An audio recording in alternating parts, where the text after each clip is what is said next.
Let's say you are a new grad on a hospital unit and you do a patient assessment and listen to your patient's lungs and they sound clear to you.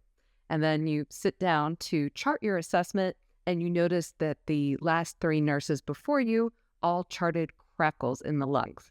And as a new grad, you might start to doubt yourself. You may think they're probably right. Maybe I didn't listen to the right place. But I urge you to not change your charting. There could be several reasons why you didn't hear crackles. One reason is that possibly the treatment being provided to the patient cleared up the fluid in their lungs.